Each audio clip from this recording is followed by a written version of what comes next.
Hello everybody, we're in Benidorm. I'll be here till just before Christmas, and there's a bit of a story for me here, and that is 50 years ago, virtually to the day, I came to Benidorm with a football team, and it's quite unusual. And the football team, there was somebody who I'd moved to from changing teams. Sadly, my brother, who was a goalkeeper, had been killed in a car crash, and I decided to change teams and just have a fresh start and a new environment. Anyway, moved to this team, and they were a great set of lads, and they didn't know my situation. I'd not explained it to them.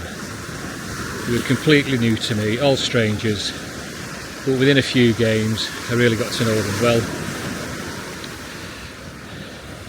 So it turns out that they planned to go to Benidorm, and they asked me would I like to go, and I said yes.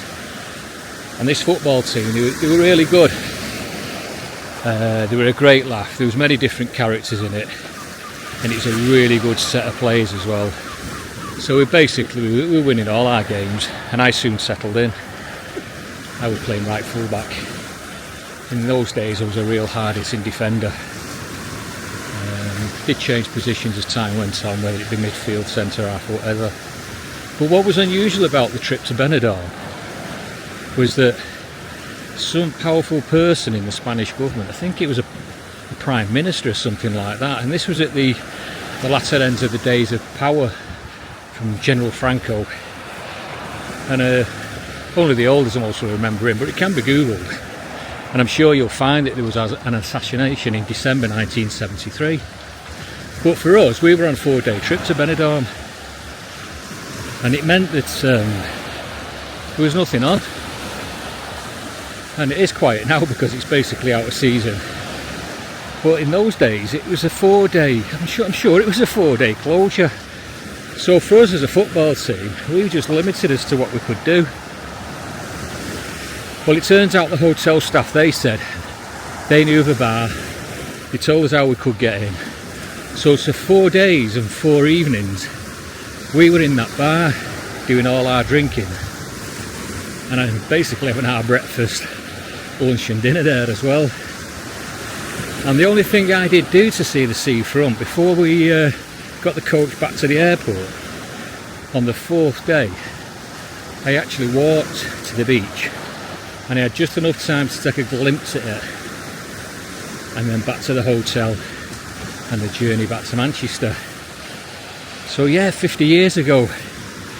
And the only thing that I can say is that it has changed such a lot, which is understandable, because that was about the era that the British coastal towns, whether it be Blackpool, Rhyl, Prestatyn, a host of them, they were losing business to these cheaper holidays, but you were guaranteed the sun. As I remember, I think it was Laker Airlines that were the big holiday operator.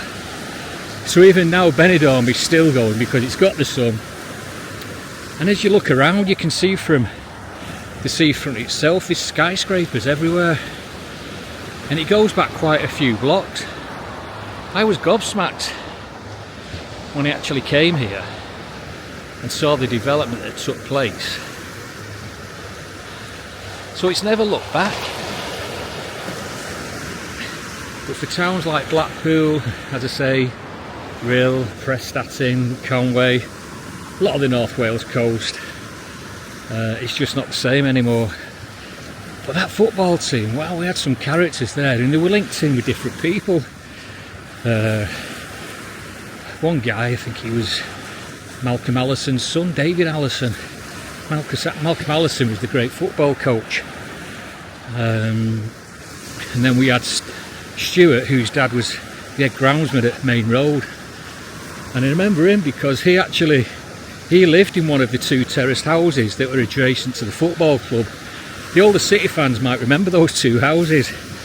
But Stan Gibson was a fantastic groundsman, and I believe they got him from I don't know if it was Charlton Cricket Club or something like that, but there was groundsmen there. Oh no, I think it must have been a golf course. And it's where the players used to go, and they commented back to Man City Football Club what great condition the golf course was in. And he ended up working there, and he worked there for many years. And I remember the names of all the family, and obviously they were real committed Blue fans. But yeah, I'm back in Benidorm. Today it's overcast. I think the morning started off with some rain. First few days and that, the daytime weather has been fantastic. But yeah, it's died off for the holidays. There's no doubt in that.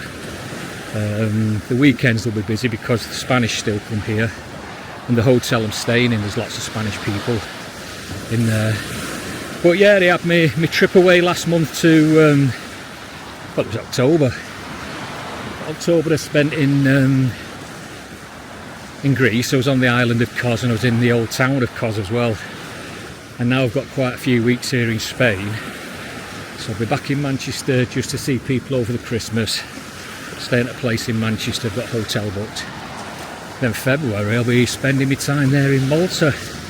Now Malta is a place I've been to before and really enjoyed it, and that's the reason I'm going back.